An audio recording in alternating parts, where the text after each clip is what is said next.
ভারতে প্রায় 70 থেকে 80% মানুষ ডেফিসিয়েট। ভেজিটেরিয়ান প্রোটিন সোর্স, নন ভেজিটেরিয়ান প্রোটিন সোর্স সবসময় একটি সংঘর্ষ থাকেই। প্রোটিন হচ্ছে একটি ম্যাক্রোনিউট্রিয়েন্টসের নাম, আর কিচ্ছু নয়। না, নন ভেজের থেকে ভেজ প্রোটিন সোর্স ভালো, প্রোটিন খেলেই আমাদের মাসল তৈরি হবে এমনটা কিন্তু নয়। যদি আপনি চাবি যতক্ষণ না দেবেন ততক্ষণ যেমন গাড়ি স্টার্ট হবে না। ভেজিটেরিয়ান প্রোটিন সোর্স হয়তো incomplete protein source, vegetarian protein source আপনার মাসল গ্রোথ হবে না। নন ভেজিটেরিয়ান প্রোটিন সোর্সে লিন প্রোটিনটা পাওয়া যায়, সেটা কিন্তু ভেজিটেরিয়ান প্রোটিন সোর্সে পাওয়া যায় না। প্রোটিন হচ্ছে একটি এক্সপেন্সিভ ফুড, 8 ঘন্টা আমরা কোনো খাবার তাকে দিতে পারি না। প্রোটিন সাপ্লিমেন্টের ফলে নাকি কিডনি ড্যামেজ হয়। হাই গাইস, ফিটনেস বেঙ্গল চ্যানেলে আপনাদের স্বাগত। আজ আমি এমন একটি টপিকের উপর আলোচনা করতে চলেছি, খুবই গুরুত্বপূর্ণ একটি টপিক। আপনারা অবশ্যই থাম্বনেলে দেখে নিয়েছেন। আপনি জিম যান কি জিম না যান, আপনার বয়স কত, আপনি মহিলা কি পুরুষ, কিচ্ছু ম্যাটার করে না। ম্যাটার করে এমন একটি নিউট্রিয়েন্টস যেটি খুবই গুরুত্বপূর্ণ, যেটি ভারতে প্রায় 70 থেকে 80% মানুষ ডেফিসিয়েট রয়েছে, অর্থাৎ ঘাটতি রয়েছে। তো আজকের টপিকটি খুবই আলোচনায় গুরুত্বপূর্ণ। ভিডিওটি লম্বা হতে পারে, বাট চেষ্টা করব ভিডিওটি ছোটোর মধ্যে রাখার। তো খুবই সিম্পলের মধ্যে ব্যাপারটি রাখবো এবং একটু সায়েন্স বেস, একটু নলেজ আপনাদের সাথে শেয়ার করব যে প্রোটিন কি, প্রোটিনের কাজ কি, প্রোটিনের ফলে কি হতে পারে। প্রোটিন, ভেজিটেরিয়ান প্রোটিন সোর্স, নন ভেজিটেরিয়ান প্রোটিন সোর্স সবসময় একটি সংঘর্ষ থাকেই, বাট কোনটি ভালো, মাই এক্সপেক্টে প্রোটিন ফুড কী কী রয়েছে, প্রোটিন সাপ্লিমেন্ট ভালো কিনা, সমস্ত কিছু আজকে খুলে ডিটেলসে আলোচনা করব। তাই ভিডিওটি স্কিপ না করে ধৈর্য ধরে একটু দেখুন। তো চলুন আজকের টপিকটি শুরু করা যাক। প্রথমে বলি যে প্রোটিন কি। প্রোটিন হচ্ছে একটি ম্যাক্রোনিউট্রিয়েন্টস। ম্যাক্রোনিউট্রিয়েন্টস কী কী রয়েছে, যেমন কার্বোহাইড্রেট এবং ফ্যাট, এবং তার সাথে প্রোটিন। প্রোটিন হচ্ছে একটি গুরুত্বপূর্ণ ম্যাক্রোনিউট্রিয়েন্টস, ঠিক আছে। মাইক্রোনিউট্রিয়েন্টস রয়েছে মিনারেলস এবং ভিটামিনস, এবং ম্যাক্রোনিউট্রিয়েন্টস হচ্ছে প্রোটিন, কার্বোহাইড্রেট, ফ্যাট। তার মধ্যে প্রোটিন হচ্ছে সবচেয়ে গুরুত্বপূর্ণ একটি ম্যাক্রোনিউট্রিয়েন্টস, যেটি আমাদের শুধু আমরা সকলেই জানি হয়তো মাসল বিল্ডিংয়ে হেল্প করে। যারা জিম যায় তারা সবচেয়ে বেশি প্রোটিন খায়, না, এমনটা নয়। প্রোটিন আমাদের ডেলি লাইফে, ডেলি যে কোনো কাজকর্মের জন্য ভীষণ ইম্পর্ট্যান্ট। আসলে প্রোটিনের মধ্যে যেটি ইনগ্রেডিয়েন্টসটি রয়েছে সেটি ভীষণ ইম্পর্ট্যান্ট, সেটি হচ্ছে অ্যামাইনো অ্যাসিড। অ্যামাইনো অ্যাসিড হলো এমন একটি ইনগ্রিডিয়েন্টস যেটি প্রোটিনের মধ্যে পাওয়া যায়। তা আমাদের কোষ গঠনে, আমাদের টিস্যু ডেভেলপমেন্টে, আমাদের হরমোনের ক্ষেত্রে, আমাদের ব্রেন ফাংশন, আমাদের ডিএনএ, এমনকি আমাদের যে কোনো শারীরবৃত্তীয় কাজ যখন আমরা করি তার জন্য আমাদের ভীষণভাবে হেল্প করে। তো এটা হচ্ছে প্রোটিন। এবার আমরা আসছি প্রোটিনের কাজ কি। দেখুন, প্রোটিনের কাজ হচ্ছে আমাদের কোষ তৈরিতে, আমাদের টিস্যু গঠনে, এবং হরমোনের জন্য, ডিএনএর জন্য, ব্রেন ফাংশন, ডাইজেশন, তারপর এদিকে মেটাবলিজম, সবের ক্ষেত্রে আমাদের প্রোটিন প্রচণ্ড পরিমাণে ইম্পর্টেন্ট। এবার প্রোটিন, আমি নিউট্রিয়েন্টসের কথা বলছি, আমি বারবার বলছি, কোনো সাপ্লিমেন্টের কথা আমি কিন্তু এখন পর্যন্ত বলিনি। এর মধ্যে মেন যেটা অ্যাসপেক্ট রয়েছে সেটা হচ্ছে আমাদের অ্যামাইনো অ্যাসিড। অ্যামাইনো অ্যাসিড খুবই গুরুত্বপূর্ণ। সাধারণত 20টি অ্যামাইনো অ্যাসিড হয়, তার মধ্যে 9টি হচ্ছে এসেন্সিয়াল অ্যামাইনো অ্যাসিড এবং 11টি হচ্ছে non essential amino acid. Essential amino acid এবং নন এসেন্সিয়াল অ্যামাইনো অ্যাসিড কী জিনিস আগে বলি। এসেন্সিয়াল অ্যামাইনো অ্যাসিড হচ্ছে যেগুলো আমাদের খাদ্য থেকে সংগ্রহ করতে হয়। যে 9টি অ্যামাইনো অ্যাসিড রয়েছে পাশে, সেটি আমরা খাদ্য থেকে সংগ্রহ করি, সেটি আমাদের ডাইরেক্ট কিন্তু আসে না। এবং 11টি এসেন্সিয়াল অ্যামাইনো অ্যাসিড আমাদের শরীরের মধ্যে নিজে থেকেই উৎপন্ন হয়। তো এই টোটাল 20টি অ্যামাইনো অ্যাসিড রয়েছে, এবং 20টি অ্যামাইনো অ্যাসিড মিলেই যেটি ম্যাক্রোনিউট্রিয়েন্টস তৈরি হচ্ছে সেটি হচ্ছে প্রোটিন। প্রোটিন হচ্ছে একটি ম্যাক্রোনিউট্রিয়েন্টসের নাম, আর কিচ্ছু নয়, ঠিক আছে। মেন যেটা কাজ সেটা হচ্ছে এই 9টি এবং 11টি অ্যামাইনো অ্যাসিড, এবং তার মধ্যে মেন হচ্ছে 9টি অ্যামাইনো অ্যাসিড যেটি আমাদের খাদ্য থেকে সংগ্রহ করতে হয়। এবারে অ্যামাইনো অ্যাসিড নিয়ে আমরা সায়েন্সের ভাষায় একটু ডিপে যাব। কি ডিপে যাব? দেখুন, আমরা অনেকেই দেখে থাকি যে ইউটিউবে হোক, সোশ্যাল মিডিয়ায় হোক, আমরা একটা কথা শুনেছি যে ভেজিটেরিয়ান প্রোটিন সোর্সের থেকে নন ভেজিটেরিয়ান প্রোটিন সোর্স ভালো। তো এটা আমরা শুনতে পাই, অথবা ভেজ লোকরা বলে না, নন ভেজের থেকে ভেজ প্রোটিন সোর্স ভালো। তো এই কন্ট্রোভার্সিটা আমাদের চলতেই থাকছে, বাট আজকে এর জন্য একটা খোলাসা করি। তো একটু ডিপে যাওয়া যাক, চলুন। তো কিছু কিছু সায়েন্সের আমি টার্ম বলবো, অনেকের হয়তো বুঝতে অসুবিধা হতে পারে, বাট চেষ্টা করবেন বারবার ভিডিওটি দেখে, আশা করছি আপনি বুঝতে পারবেন। দেখুন, আমরা এটা নয় যে অ্যামাইনো অ্যাসিড খেলেই বা প্রোটিন খেলেই আমাদের মাসল তৈরি হবে, এমনটা কিন্তু নয়, ঠিক আছে। মাসল তৈরি হয় প্রপার অ্যামাইনো অ্যাসিডের সিগন্যালে।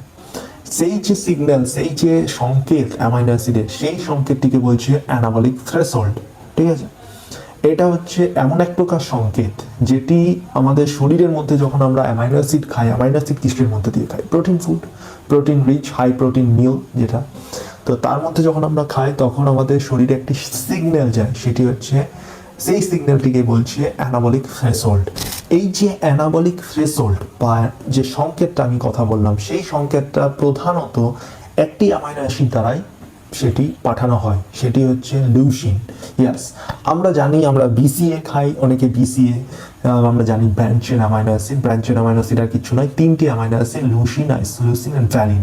এই তিনটি অ্যামাইনো অ্যাসিড একসাথে যখন কম্বাইন্ড হয় তখন সেটা হচ্ছে ব্রাঞ্চেন অ্যামাইনো অ্যাসিড, অর্থাৎ বিসিডব্লিউ। তো এই যে বিসিএ, তার মধ্যে লিউসিন যেটা রয়েছে অ্যামাইনো অ্যাসিড, এই সংকেত কিন্তু, আসল সংকেত কিন্তু এ পাঠায়। এইটা হচ্ছে এমন একটি অ্যামাইনো অ্যাসিড যেটি আপনার যে প্রোটিন সিনথেসিস যেটা রয়েছে, অর্থাৎ প্রোটিনের যে উদ্দীপনা, যেটা সংকেত, যেটা মূল, যেটা আমি বললাম অ্যানাবলিক থ্রেশহোল্ড, সেই সংকেতটা, সেই সিগন্যালিংটা পাঠাতে সাহায্য করে কিন্তু লিউসিন নামক অ্যামাইনো অ্যাসিডটি। লিউসিন আমাদের মাসল প্রোটিন সিনথেসিস অন করার জন্য এমটরকে অন করে। ঠিক আছে, এমটর কি? এমটর আর কিছুই নয়, এমটর হচ্ছে মেকানাইজড টার্গেট অফ র্যাপামাইসিন, যা শরীরের খুবই গুরুত্বপূর্ণ একটি প্রোটিন সিস্টেম। তো একে অন করে, এবং এটাই কিন্তু লিউসিন একা যদিও অন করে, বাট বাদ বাকি আরও যে 8টি অ্যামাইনো অ্যাসিড রয়েছে টোটাল এই 9টি এসেন্সিয়াল অ্যামাইনো অ্যাসিডের মধ্যে, সেগুলোও কিন্তু সমানভাবে ইম্পর্টেন্ট। দেখুন, একা হয়তো অন করে দিল, অর্থাৎ যদি আপনি গাড়ি চালাতে যান, গাড়িতে যদি আপনি চাবি যতক্ষণ না দেবেন ততক্ষণ যেমন গাড়ি স্টার্ট হবে না, তেমনি যতক্ষণ না আপনার গাড়িতে তেল থাকবে ততক্ষণ কিন্তু গাড়ি এগোবে না। ঠিক সেরকম তেলের কাজ কে করে? বাদ বাকি 8টা এসেন্সিয়াল অ্যামাইনো অ্যাসিড। এবং চাবির কাজ কে করে? লিউসিন। ইয়াস, লিউসিন অন করে দেয় এবং গাড়ি তারপর এগোয় যদি আপনার গাড়িতে তেল থাকে। তো সম্পূর্ণ 9টি অ্যামাইনো অ্যাসিডের গুরুত্ব আমি বোঝাতে পারলাম। তো আমাদের শরীর বোঝে না যে এটা ভেজিটেরিয়ান থেকে আসছে কি নন ভেজিটেরিয়ান থেকে অ্যামাইনো অ্যাসিডগুলি আসছে। আমাদের শরীর সত্যি বোঝে না। আমাদের শরীর বোঝে 9টা অ্যামাইনো অ্যাসিড যেন আসে, এইটা হচ্ছে মেন। সেটি ভেজিটেরিয়ান থেকে আসুক বা নন ভেজিটেরিয়ান থেকে আসুক। দেখুন, অবশ্যই নন ভেজিটেরিয়ান একটি কমপ্লিট প্রোটিন সোর্স আমরা জানি, কারণ তার মধ্যে 9টি অ্যামাইনো অ্যাসিড রয়েছে, যেমন ডিম, মাছ, মাংস। ঠিক আছে, এবং ভেজিটেরিয়ান প্রোটিন সোর্স হয়তো ইনকমপ্লিট প্রোটিন সোর্স, বাট এটি কোনো নিম্নমানের নয়। এটিতেও আমরা 9টি অ্যামাইনো অ্যাসিড পাবো, বাট কি করে পাবো? যখন আমরা ফুড কম্বাইন্ড করব, যখন আমরা ভাতের সাথে ডাল খাবো, যখন আমরা ডালের সাথে দই কম্বাইন্ড করব, এগুলো একটা ভেজিটেরিয়ান প্রোটিন সোর্স। যখন আমরা 2-3টি ফুড যখন একসাথে কম্বাইন্ড করব, তখন আমরা এই 9টি এসেন্সিয়াল অ্যামাইনো অ্যাসিড পাবো। তো ভেজিটেরিয়ান প্রোটিন সোর্স কোনো খারাপ নয়। যদি কেউ বলে থাকে যে ভেজিটেরিয়ান প্রোটিন সোর্স আপনার মাসল গ্রোথ হবে না, ভুল কথা বলছে, সে জানে না। বাট হ্যাঁ, আরেকটা জিনিস আপনাকে এটা মানতে হবে, আপনাকে এটা স্বীকার করতে হবে যে ভেজিটেরিয়ান প্রোটিন সোর্সে শুধু কিন্তু প্রোটিন থাকে না। যেমন নন ভেজিটেরিয়ান প্রোটিন সোর্সে লিন প্রোটিনটা পাওয়া যায়, সেটা কিন্তু ভেজিটেরিয়ান প্রোটিন সোর্সে পাওয়া যায় না। তার সাথে কার্বোহাইড্রেটও থাকে এবং সুগারও থাকে, এবং তার সাথে ফাইবারস রয়েছে অবভিয়াসলি। তো থাকি, বাট আমরা এমনটা নয় যে ভেজিটেরিয়ান প্রোটিন সোর্সে আমরা 9টি এসেন্সিয়াল অ্যামাইনো অ্যাসিড পাবো, বাট ফুডকে কম্বাইন করতে হবে। এবার আমরা নেক্সট একটা টপিকে আসছি, প্রোটিন কেন খাবো, কি জন্য আমরা প্রোটিন খাবো। প্রোটিন হচ্ছে একটি এক্সপেন্সিভ ফুড। কার্বোহাইড্রেটের থেকে প্রোটিন এক্সপেন্সিভ ফুড। ইন্ডিয়াতে সাধারণত আমরা যেটা খাই সেটা হচ্ছে কার্ব বেসড ডায়েট, ভাত, রুটি, ডাল, শাক সবজি, এগুলো সমস্ত কিছুই প্রাইমারি সোর্স হচ্ছে কার্বোহাইড্রেট। বাট প্রোটিন হচ্ছে তার থেকে একটু এক্সপেন্সিভ। মাছ, মাংস, ডিম, পনির, দুধ, দই, এগুলো এক্সপেন্সিভ। তো আমরা কেন খাবো? দেখুন, তার কারণটা একটা টার্ম আমি বলি, সেটা হচ্ছে সার্কোপেনিয়া। জানি না কারা কারা শুনেছেন, বাট এটা খুবই গুরুত্বপূর্ণ একটি টার্ম, যেটি একটা রোগ ঠিক বলবো না, একটি ইস্যু হয় আমাদের যখন 35 থেকে 40 বছরের পর আমাদের নির্দিষ্ট পরিমাণে একটি মাসল ম্যাস কমতে থাকে, তখন এই ইস্যুটি দেখা যায়। তার ফলে আমাদের কি হয়? তার ফলে আমাদের স্ট্রেংথ কম হয়, আমাদের ফাংশনের প্রবলেম হয়, আমাদের স্ট্রেংথ কম, শক্তি কম হয়। তো এবং তার সাথে আমাদের মাসল ম্যাসও কম হয়, অর্থাৎ যে মাসলের যে সাইজ সেটাও কম হয়। তো এটা খুবই একটি বাজে একটি জিনিস। এটা কেন হয়? এর কারণটা হচ্ছে যে lack of protein, lack of resistance training বা যে কোনো আপনার activity, physical activity, lack of vitamin D, lack of calcium, lack of testosterone decrease, growth hormone decrease, diabetes type 2, এই সবের জন্যই সাধারণত এটা দেখা যায়। তো দেখুন, আমি তো আগেই বললাম যে অ্যামাইনো অ্যাসিড কতটা গুরুত্বপূর্ণ। অ্যামাইনো অ্যাসিড যদি আপনি না কনজিউম করেন তাহলে আপনার মাসল ম্যাস তৈরি হবে না, ঠিক আছে? তো অ্যামাইনো অ্যাসিডকে যদি আপনি কনজিউম করেন তাহলে আপনার মাসল ডেভেলপ হবে, এবং যেটি আপনার লং টাইম পর্যন্ত কাজে দেবে। আপনার যদি আপনি এখন ইয়াং এজ হন তাহলে আপনার অনেক দিন পর্যন্ত সেটি আপনি কাজে দেবে, এবং পরবর্তীকালে আপনার এই সার্কোপেনিয়া নামে যে ইস্যুটা সেটা আপনার নাও হতে পারে। অর্থাৎ নির্দিষ্ট পরিমাণে হবে তো সত্যি, এটা বাস্তব, বাট হয়তো একটু প্রোটেক্ট আপনি করে নিতে পারবেন নিজেকে। তাই এক্সারসাইজ, ডায়েট এবং গুড একটি হেলদি লাইফস্টাইল খুব ইম্পর্টেন্ট আজকালকার দিনে। এবার নেক্সট পয়েন্টে আসছি আমরা, রিক্রুটমেন্ট অফ প্রোটিন। কতটা পরিমাণ আমাদের প্রোটিন প্রয়োজন সারাদিনে? দেখুন, এটা অনেকের আলাদা আলাদা ওপিনিয়ন থাকতে পারে। আপনি যদি ইউটিউব খোলেন বা গুগলে যান, সবারই আলাদা আলাদা ভিন্ন মত রয়েছে, সবারই রিসার্চ আলাদা আলাদা রয়েছে। কেউ বলছে 1 গ্রাম পার বডি পাউন্ড, কেউ বলছে 0.8 গ্রাম পার বডি পাউন্ড, কেউ বলছে 1 গ্রাম পার বডি কেজি। তো একটা নাম্বার রয়েছে, বাট আমার মতে হচ্ছে সবার বডি হচ্ছে আলাদা আলাদা, ইন্ডিভিজুয়াল টু ইন্ডিভিজুয়াল এই নাম্বারটি ডিপেন্ড করবে। আপনার কীরকম অ্যাক্টিভিটি, আপনার কীরকম আপনার ওয়ার্কআউট, আপনার কীরকম ট্রেনিং, আপনার জব লাইফ বা আপনার পার্সোনাল লাইফ, আপনার কীরকম হেডেক রয়েছে, সেইগুলোর উপর সমস্ত কিছুর উপর ডিপেন্ড করে এটা। বাট একটা আইডিয়াল নাম্বার হচ্ছে 0.8 গ্রাম পার বডি। এটা কেন আইডিয়াল? তার কারণ হচ্ছে এটা মোস্ট রিসার্চেবল নাম্বার এখনও অবধি। তো এই নাম্বারটাও হচ্ছে অনেকটাই নাম্বার। একটা যারা জিম যায় তাদের ক্ষেত্রে ঠিক আছে, বাট যারা জিম হয়তো যায় না, যারা সপ্তাহে 2 দিন ফিজিক্যাল অ্যাক্টিভিটি করে, যাদের সময় হয় না, তো তাদের ক্ষেত্রে এটা প্রচুর অনেকটাই নাম্বার। তো তারা কি করবে, তারা একবারে যদি আমি এটা কনজিউম করতে যাই এত গ্রাম প্রোটিন, তো আমি পারবো না। তখন ডাইজেশনের প্রবলেম দেয়, তখন আমাদের মেনলি ডাইজেশন প্রবলেম দেয়। তো তখন আমাদের কি করব, তখন আমি রেকমেন্ড করি যে তুমি আস্তে আস্তে ধীরে ধীরে প্রোটিন ইনক্রিজ করো, যেমন সপ্তাহের পর সপ্তাহ, মাসের পর মাস। যেমন আমরা আগের ভিডিওতে আলোচনা করেছি প্রোগ্রেসিভ ওভারলোড নিয়ে, একদিনে কোনো কিছু হয় না। তো আস্তে আস্তে আস্তে আস্তে সেই নাম্বারটাতে পৌঁছায় যে 0.8টা, বা আস্তে আস্তে তার উপরেও আপনি কনজিউম করতে পারেন। তো একটা আইডিয়াল নাম্বার এটা, ঠিক আছে? এটা প্রত্যেক মানুষের জন্য, এবার প্রত্যেক মানুষ ইন্ডিভিজুয়ালি এক নয়, সব আলাদা আলাদা। তো এটা ডিপেন্ড করবে, এই নাম্বারটাও ভ্যারি করে, কারণ এই নাম্বারটাও অনেকটাই নাম্বার। এবার আসছি প্রোটিন টাইমিং নিয়ে। প্রাইম টাইম কোন সময় প্রোটিনের? দেখুন, এরকম কোনো নির্দিষ্ট ফিক্সড কোনো টাইম নেই যে প্রাইম টাইম, বাট আমার মতে, আমার ওপিনিয়ন দিচ্ছি, আমার মতে প্রাইম টাইম যেটা হচ্ছে দুটি। এক হচ্ছে ব্রেকফাস্ট, এবং সেকেন্ড হচ্ছে পোস্ট ওয়ার্কআউট বা যে কোনো অ্যাক্টিভিটি বা যে কোনো এক্সারসাইজের পর। আপনি সেটা বডি ওয়েট এক্সারসাইজ করুন, বা আপনি সেটা জিমে এক্সারসাইজ করুন, বা আপনি সেটা সুইমিং করুন, রানিং করুন, জগিং করুন, যা করবেন আপনি দিনে ফিজিক্যাল এক্সারসাইজ যদি করেন বা অ্যাক্টিভিটি যদি থাকেন, সেই অ্যাক্টিভিটির পর হচ্ছে একটি প্রাইম টাইম হাই প্রোটিন ডায়েটে। কেন বলি, তার কারণটা হচ্ছে আমরা যখন রাত্রে ঘুমোই, রাত্রে শোই, তখন আমাদের বডি ক্যাটাবলিক স্টেজে চলে যায়। অর্থাৎ আমাদের বডি তখন একদম রিল্যাক্স পজিশনে থাকে। 7-8 ঘন্টা আমরা কোনো খাবার তাকে দিতে পারি না, আমাদের বডি ভেতর থেকে কাজ করে। তো যখন আপনি ফার্স্ট মিল কনজিউম করবেন, তখন আমরা তাকে একটি হাই প্রোটিন, এবং প্রোটিনের সাথে আমি বারবার বলি ব্রেকফাস্ট সবসময় হওয়া উচিত যে প্রোটিন, কার্ব এবং ফ্যাট।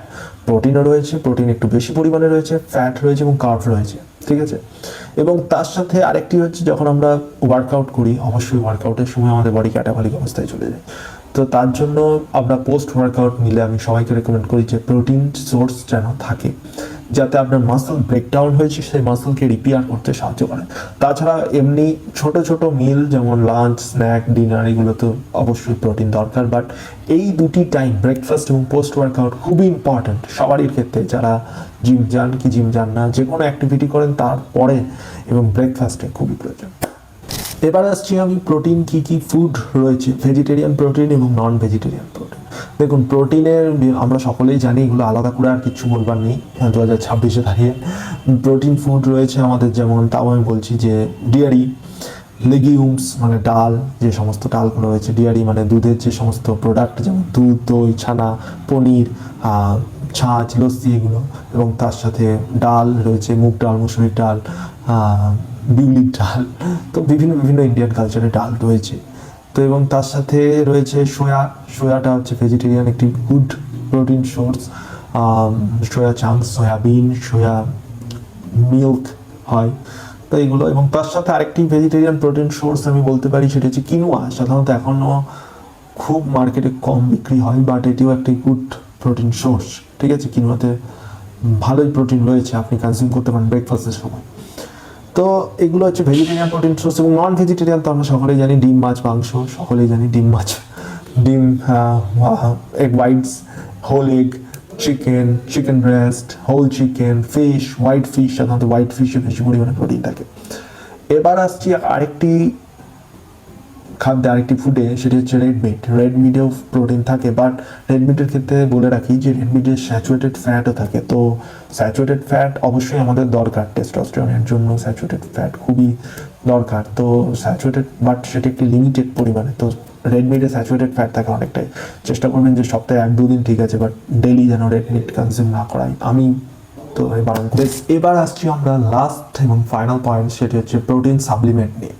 প্রচণ্ড মিথস রয়েছে ভারতে এখনও যে প্রোটিনের ফলে নাকি কিডনি, প্রোটিন সাপ্লিমেন্টের ফলে নাকি কিডনি ড্যামেজ হয়। ভুল, এগুলো সবই। তার কারণটা হচ্ছে যে প্রোটিন হচ্ছে একটা ইনগ্রিডিয়েন্টস, তো এর ফলে কোনো কিচ্ছু হয় না। প্রথমত, যদি আপনার প্রি মেডিকেল কোনো কন্ডিশন থাকে, যদি আপনার কিডনি সে ইস্যু থাকে, তাহলে আপনি একমাত্র ডাক্তারের সাথে কনসাল্ট করুন। যদি একটি নর্মাল, একটি সাধারণ যে জিম যায় কি জিম যায় না, ডাজন্ট ম্যাটার। দেখুন, প্রথমে একটা কথা বলে রাখি যে সাপ্লিমেন্ট কি জিনিস। সাপ্লিমেন্ট হচ্ছে অ্যাড অন। আমি বারবার এটা প্রত্যেক ভিডিওতে বলি, সাপ্লিমেন্ট কোনো নেসেসারি জিনিস নয়। সাপ্লিমেন্ট আপনি কখন অ্যাড করবেন, যখন আপনার ডায়েট থেকে, যদি আপনার বিজি শিডিউল হয়, যদি আপনি 9 to 5 জব করেন, যদি আপনার খাওয়ার সময় হয় না, সব সময় এত ফুড কনজিউম করতে আপনি সময় পান না, বা আপনার যদি আপনার ডায়েটের মধ্যে আপনার প্রোটিন ফুড কনজিউম করতে পান না, তখন আপনি সাপ্লিমেন্ট ইউজ করবেন। সাপ্লিমেন্ট যদি আপনার ডায়েট থেকে আপনি প্রোটিনটা পেয়ে যান, আপনার কোনো দরকার নেই কোনো সাপ্লিমেন্ট ইউজ করার। শুধু প্রোটিনের ব্যাপারে বলছি না, সমস্ত সাপ্লিমেন্ট যখন আপনার ডায়েটের মধ্যে, যখন আপনার ওই ইনগ্রেডিয়েন্টসটা মিস যাচ্ছে মাসের পর মাস, বছরের পর বছর, ফলে ওটার ফলে একটি ডেফিসিয়েট দেখা যায়। যেমন ভিটামিন ডি খুবই একটি ইম্পর্ট্যান্ট একটি ইনগ্রিডিয়েন্টস। তো মাইক্রোনিউট্রিয়েন্টস যেটি খুবই বাদ যায় লোকের। তো ভারতের মধ্যে তো 90% ভাইটামিন ডি ডেফিসিয়েট, তখন তারা ওটা সাপ্লিমেন্ট হিসেবে ইউজ করতে পারেন। বাট ডায়েটে যদি আপনার কমপ্লিট হচ্ছে, কোনো দরকার নেই আপনার এক্সট্রা পয়সা দিয়ে সাপ্লিমেন্ট কনজিউম করার। কিন্তু হ্যাঁ, এটাও একটা কথা যে এখনকার দিনে প্রচণ্ড পরিমাণে ফেক সাপ্লিমেন্ট বেরিয়েছে, তো বি কেয়ারফুল। ঠিক আছে, চোখ কান খোলা রেখে আপনি যে কোনো সাপ্লিমেন্ট অর্ডার দেন। তো সাপ্লিমেন্ট দেখুন, সাধারণত প্রোটিন সাপ্লিমেন্ট 2 প্রকার সাধারণত মার্কেটে অ্যাভেলেবেল বেশি পরিমাণে, সেটি হচ্ছে প্রোটিন সাপ্লিমেন্ট এবং প্ল্যান্ট প্রোটিন সাপ্লিমেন্ট। তো ওয়ে প্রোটিন সাপ্লিমেন্ট এবং প্ল্যান্ট প্রোটিন সাপ্লিমেন্ট। তো বেসিক্যালি ওয়ে প্রোটিন সাপ্লিমেন্টটা দুধ থেকে তৈরি হবে, এবং প্ল্যান্ট প্রোটিন সাপ্লিমেন্ট আপনি যে কোনো প্ল্যান্ট হোক বা ভেজিটেরিয়ানদের জন্য, যাদের ল্যাকটোজ ইনটলারেন্স থাকে, যারা দুধ কনজিউম করতে পারেন না, সহ্য হয় না অনেকের থাকে, তারা প্ল্যান্ট প্রোটিন সাপ্লিমেন্ট খেতে পারেন। বাট আমি সাধারণত প্রেফার করি ওয়ে প্রোটিন সাপ্লিমেন্ট, কারণ ওয়ে প্রোটিন সাপ্লিমেন্ট হচ্ছে একদম দুধ থেকে তৈরি হচ্ছে। তো ওয়ে প্রোটিন সাপ্লিমেন্টেরও আমার ভাগ আছে, protein concentrate, whey protein concentrate, whey isolate, whey hydrolyse. Whey কনসেন্ট্রেটে 70 to 80% প্রোটিন থাকে, ওয়ে আইসোলেটে 80-র ওপর প্রোটিন থাকে, এবং ওয়ে হাইড্রোলাইজে প্রায় সমস্তটাই প্রোটিন থাকে। ল্যাকটোজ এবং যে সুগার, যে কার্ব, সেটি একদম বার করে নেয়। তো এক্সপেন্সিভ খুব। তো আমি সাজেস্ট করি যে আপনি ওয়ে কনসেন্ট্রেট খান বা ওয়ে আইসোলেট খান। ওয়ে হাইড্রোলাইজড খুব, যদি যে একদম ল্যাকটোজ ইনটলারেন্স, তারা খেতে পারে, বাট খুব এক্সপেন্সিভ হবে। তো এটাই। এবং প্ল্যান্ট বেসড প্রোটিন রয়েছে, এবং তার সাথে আরও কিছু সাপ্লিমেন্ট আমি বলছি, যেমন হচ্ছে ই ডাবলে আমরা ইন্ট্রাওয়ার্কআউট ব্যবহার করি। আমরা ইন্ট্রাওয়ার্কআউট কেন ব্যবহার করি, কারণ এসেন্সিয়াল অ্যামাইনো অ্যাসিড, যেটা আমি প্রথমেই বললাম শুরুতে, নটি এসেন্সিয়াল অ্যামাইনো অ্যাসিড এই সাপ্লিমেন্টে রয়েছে। এই সাপ্লিমেন্ট যদি আপনি ইন্টারওয়ার্কআউটে ব্যবহার করেন, তাহলে আপনার মাসল ব্রেকডাউন হবে না। যারা হাই ইন্টেন্স ওয়ার্কআউট করে, তারা এটা ব্যবহার করতে পারেন। অথবা ব্রাঞ্চেড অ্যামাইনো অ্যাসিড, লুসিন, আইসোলুসিন, ভ্যালিন, এই 3টি সাপ্লিমেন্ট একসাথে মিলে BCA ব্যবহার হয়। মানে BCA সাপ্লিমেন্ট তৈরি হয়। তো তার সাথে আরও প্রোটিন সাপ্লিমেন্ট রয়েছে, যেমন ক্যাসিন প্রোটিন সাপ্লিমেন্ট সাধারণত এটি স্লো ডাইজেস্ট প্রোটিন সাপ্লিমেন্ট। এটি রাতে, আমি বলি যে টাইমিং, এটি রাতে কনজিউম করতে, কারণ এটি স্লোলি ডাইজেস্ট হবে ঘুমানোর সময়। এবং তার সাথে আরও প্রোটিন সাপ্লিমেন্ট রয়েছে, একটি ভেরি ইম্পর্টেন্ট সাপ্লিমেন্ট রয়েছে, একটি হচ্ছে কোলাজেন সাপ্লিমেন্ট। কোলাজেনও একটি প্রোটিন সাপ্লিমেন্টস, মেনলি এটি ননভেজ হয় এবং ভেজও হয়। অনেকে কোশ্চেন করে কোলাজেন কি ননভেজ সাপ্লিমেন্ট? কোলাজেন সাধারণত তো রেড মিটে পাওয়া যায় না, এমনটা নয়, ভেজও হয়। আর ডিপ সিতে পাওয়া যায়, অ্যালগে সমস্ত যেগুলো রয়েছে তার থেকে তৈরি হয়। এবং কোলাজেন খুবই ভালো আপনার জয়েন্ট, লিগামেন্ট, টেন্ডন এর জন্য ভালো। তো মেনলি আজকের যে টপিকটা সেটাই আমি ডিসকাস করতে চাইলাম, যে প্রোটিন খুবই ইম্পর্টেন্ট। প্রোটিনের থেকে বড় ইম্পর্টেন্ট হচ্ছে অ্যামাইনো অ্যাসিড, ঠিক আছে? এই লুসিন নামক যে অ্যামাইনো অ্যাসিড রয়েছে সেটিও খুব ইম্পর্টেন্ট, যেটি আপনার মাসল প্রোটিন সিনথেসিসকে চালু করে। আমরা সকলেই প্রোটিনের পেছনে দৌড়াই, বাট লুসিনের কথা কেউ বলি না। লুসিন খুব ইম্পর্টেন্ট অ্যামাইনো অ্যাসিড, কিন্তু একা লুসিন কিছু করতে পারে না, তার সাথে বাদ বাকি আরও অ্যামাইনো অ্যাসিডগুলো চাইতে হবে, চেনটা তৈরি হবে। তো সিম্পল, আজকের টপিক এটাই। অনেক কিছু আশা করছি আপনারা অনেক কিছু জানতে পারলেন। যদি কোনো কোশ্চেন থাকে, যদি কোনো প্রশ্ন থাকে, কমেন্ট করুন। ভিডিওটি যদি ভালো লেগে থাকে লাইক করবেন এবং আপনার বন্ধু প্রতিবেশী সবাইকে শেয়ার করবেন। তো দেখা হচ্ছে নেক্সট টপিকে, এবং এরকম ইন্টারেস্টিং টপিক নিয়ে আমি আসি। তো চ্যানেলটিকে সাবস্ক্রাইব করুন।